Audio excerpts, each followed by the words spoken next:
Hi, welcome to Chayalogs. ಇವತ್ತು ಪರೋಟಾಗೆ side dish ಆಗಿ ವೆಜಿಟಬಲ್ ಸಾಗು ಅಂದರೆ ನಾವು ತರಕಾರಿ ಏನೂ ಹಾಕಿಲ್ಲ, ಬರೀ ಈರುಳ್ಳಿ ಟೊಮೊಟೊ ಇಟ್ಕೊಂಡು ವೆಜ್ ಸಾಗು ವೆಜ್ ಕುರ್ಮಾ ಮಾಡೋದು ಹೇಗೆ ಅನ್ನೋದನ್ನ ತೋರಿಸ್ಕೊಡ್ತೀನಿ. ಹಾಗಾದರೆ ಬನ್ನಿ ನೋಡೋಣ. ಅದಕ್ಕೆ ಮುಂಚೆ ಚಾನಲ್ ಸಬ್ಸ್ಕ್ರೈಬ್ ಮಾಡಿಲ್ಲ ಅಂದರೆ ಸಬ್ಸ್ಕ್ರೈಬ್ ಮಾಡ್ಕೊಂಡು ನೋಡಿ. ಇದಂತೂ ಪರೋಟಾಗೆ ತುಂಬ ಟೇಸ್ಟಾಗಿರುತ್ತೆ. ಪರೋಟ ಮಾತ್ರ ಅಲ್ಲ, ಇಡ್ಲಿ, ದೋಸೆ, ಆಮೇಲೆ ಚಪಾತಿ, ಪೂರಿ ಎಲ್ಲದಕ್ಕೂ ಚೆನ್ನಾಗಿರುತ್ತೆ. ಬಟ್ ಇದು ಸ್ಪೆಷಲ್ಲಾಗಿ ಪರೋಟಾಗೆ ತುಂಬ ಚೆನ್ನಾಗಿರುತ್ತೆ.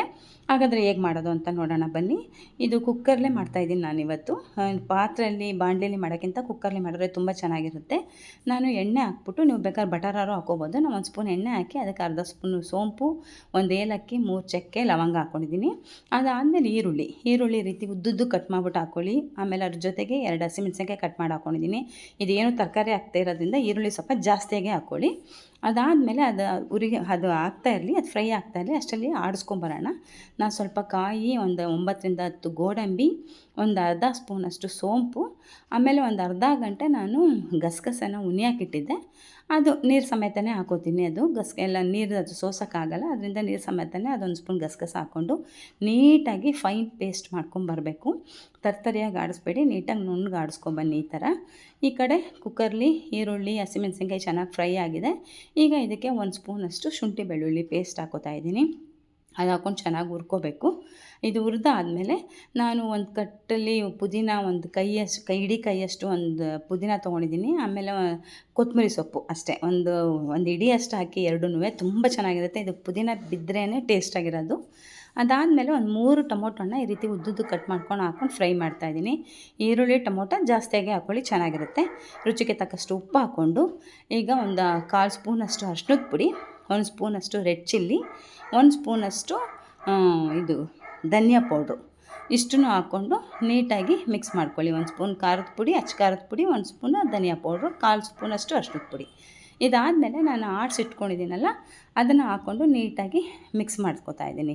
ಗಸಗಸೆ ಎಲ್ಲ ಹಾಕಿರೋದ್ರಿಂದ ಅದು ತುಂಬ ಚೆನ್ನಾಗಿರುತ್ತೆ, ಅದರ ಫ್ಲೇವರು ತುಂಬ ಟೇಸ್ಟಾಗಿರುತ್ತೆ. ನಾನು ಆ ಮಿಕ್ಸಿ ಜಾರ್ಗೆ ಇನ್ನೊಂದು ಸ್ವಲ್ಪ ತೊಳೆದ್ಬಿಟ್ಟು ನೀರು ಹಾಕ್ಕೊಂಡು ಅದನ್ನು ಮಿಕ್ಸ್ ಮಾಡ್ಕೊತಾ ಇದ್ದೀನಿ. ನಿಮ್ಗೆ ಎಷ್ಟು ನೀರು ಬೇಕೋ ಅಷ್ಟು ಹಾಕ್ಕೊಳ್ಳಿ. ನಂಚ್ಕೊಳ್ಳೋಕ್ಕೆ ಚಪಾತಿ ಪರೋಟಾಗೆಲ್ಲ ಎಷ್ಟು ಇರಬೇಕೋ ಕನ್ಸಿಸ್ಟೆನ್ಸಿ ಅಷ್ಟು ನೀರು ಹಾಕ್ಕೊಳ್ಳಿ. ಉಪ್ಪು ಸಾಕಾಗಿಲ್ಲ ಅಂದರೆ ಈ ಟೈಮ್ಲಿ ಸ್ವಲ್ಪ ಉಪ್ಪು ನೋಡ್ಬಿಟ್ಟು ಹಾಕ್ಕೊಳ್ಳಿ. ಇದಾದಮೇಲೆ ನಾನು ಸ್ವಲ್ಪ ಪುದೀನ, ಸ್ವಲ್ಪ ಕೊತ್ತಂಬರಿ ಸೊಪ್ಪು ಇಟ್ಕೊಂಡಿದ್ದೆ ಲಾಸ್ಟಲ್ಲಿ ಹಾಕೋಣ ಕುಕ್ಕರ್ ಮುಚ್ಚೋಕ್ಕೆ ಮುಂಚೆ ಅಂತ. ಈಗ ಅದನ್ನೆಲ್ಲ ಮೇಲೆ ಹಾಕ್ಬಿಟ್ಟು ನೀಟಾಗಿ ಅದನ್ನು ಕೈ ಆಡಿಸಿ ಮಿಕ್ಸ್ ಮಾಡಿಬಿಟ್ಟು ಕುಕ್ಕರ್ ಮುಚ್ಚಳ ಮುಚ್ಚಿ 2 ವಿಷಿಲ್ ಬರಲಿ. ಇದು 2 ವಿಷಿಲ್ ಬಂದ್ರೇ ಸಾಕು, ಚೆನ್ನಾಗಿರುತ್ತೆ. ತರಕಾರಿ ಏನೂ ಹಾಕಿಲ್ದೇ ಇರೋದ್ರಿಂದ ಬರೀ ಈರುಳ್ಳಿ ಟೊಮೊಟೊನೇ, ಅದು ರಾ ಸ್ಮೆಲ್ಲೆಲ್ಲ ಹೋಗೋಕ್ಕೋಸ್ಕರ 2 ವಿಷಿಲ್ ಬರಲಿ. ಈಗ ನೋಡಿ ರೆಡಿಯಾಗಿದೆ. ತುಂಬ ಚೆನ್ನಾಗಿದೆ, ತುಂಬ ಘಮ ಘಮ ಅಂತ ಇದೆ. ಪರೋಟ ಜೊತೆಗೆ ಇದು ತುಂಬ ಟೇಸ್ಟಾಗಿರುತ್ತೆ. ನಿನ್ನೆ ವಿಡಿಯೋಲಿ ನಾನು ಪರೋಟ ಮಾಡೋದು ಹೇಗೆ ಅಂತ ತೋರಿಸ್ಕೊಟ್ಟಿದ್ದೀನಿ.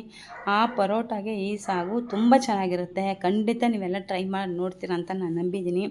ಆ ಪರೋಟನ 1-2 ಪರೋಟ ಮಾಡಾದಮೇಲೆ ಅದು ಸರ್ವ್ ಮಾಡೋಕ್ಕೆ ಮುಂಚೆನೇ ಬಿಸಿಯಾಗಿರೋವಾಗಲೇ ಅದನ್ನು ನೀಟಾಗಿ ನಾವು ಇದು ಮಾಡಿಬಿಟ್ಟು ನೀಟಾಗಿ ಅದನ್ನು ಕಿತ್ತಿ ಹಾಕಿ ಪೀಸ್ ಮಾಡಿ ಹಾಕಿ ಅದ್ರ ಮೇಲೆ ನೋಡಿ, ಈಗ ನಾನು ಮಾಡ್ತಾಯಿದ್ದೀನಲ್ವ ಈ ರೀತಿ ಪರೋಟನ ನೀಟಾಗಿ ಆ ಕಡೆ ಈ ಕಡೆ ಪ್ರೆಸ್ ಮಾಡಿದ್ರೆ ಅದು ಲೇಯರಾಗಿ ಬರುತ್ತೆ.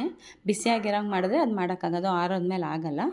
ಅದು ಈ ರೀತಿ ನೀಟಾಗಿ ಪೀಸ್ ಮಾಡಿ ಇದ್ರ ಮೇಲೆ ನಾವು ಈಗ ಮಾಡಿಟ್ಟಿದ್ದೀವಲ್ಲ ಈರುಳ್ಳಿ ಟೊಮೊಟೊ ಸಾಗು, ಅದು ಹಾಕ್ಕೊಂಡು ಸ್ವಲ್ಪ ಹೊತ್ತು 1-2 ಸೆಕೆಂಡಷ್ಟು ಉಂಟಾದಮೇಲೆ ಅದನ್ನು ತಿಂದರೆ ತುಂಬ ಟೇಸ್ಟಾಗಿರುತ್ತೆ, ತುಂಬ ಚೆನ್ನಾಗಿರುತ್ತೆ. ಖಂಡಿತ ಮಕ್ಕಳು ಎಲ್ಲರೂ ಇಷ್ಟಪಡ್ತಾರೆ. ಮತ್ತೆ ಖಂಡಿತ ನಿಮಗೆ ಇದು ಪರೋಟ ಸಾಗು ಮಾಡಿಕೊಡಿ ಅಂತ ಕೇಳ್ತಾರೆ. ತುಂಬ ಸಿಂಪಲ್ಲು. ಪರೋಟ ಮಾಡೋಕ್ಕೆ ಸ್ವಲ್ಪ ಹಿಟ್ಟು ಉಣಿಬೇಕು, ಅದು ಲೇಟ್ ಆಗುತ್ತೆ ಅಷ್ಟೇ ಹೊರತು ಪರೋಟನೂ ಬೇಗ ಆಗುತ್ತೆ. ಈ ಸಾಗು ಅಂತೂ ನಿಮ್ಗೆ 10ರಿಂದ 15 ನಿಮಿಷ ಸಾಕು, ಈಸಿಯಾಗಿ ಮಾಡಿಬಿಡ್ಬೋದು. ತುಂಬ ಚೆನ್ನಾಗಿದೆ, ತುಂಬ ಟೇಸ್ಟಾಗಿದೆ. ಖಂಡಿತ ಟ್ರೈ ಮಾಡಿ ನೋಡಿ. ಟ್ರೈ ಮಾಡಿ ನೋಡಿಬಿಟ್ಟು ನನಗೆ ಕಮೆಂಟ್ ಮಾಡಿ ಹೇಗಿತ್ತು ಅನ್ನೋದನ್ನ. ವಿಡಿಯೋ ಇಷ್ಟ ಆಗಿದರೆ ಲೈಕ್ ಮಾಡಿ, ಕಮೆಂಟ್ ಮಾಡಿ, ನಮ್ಮ ಚಾನಲ್ನ ಸಬ್ಸ್ಕ್ರೈಬ್ ಮಾಡ್ಕೊಳ್ಳಿ. ಇಷ್ಟೊತ್ತವರೆಗೂ ಚಾನಲ್ ನೋಡಿದ್ದಕ್ಕೆ thank you for watching my channel. ಧನ್ಯವಾದಗಳು.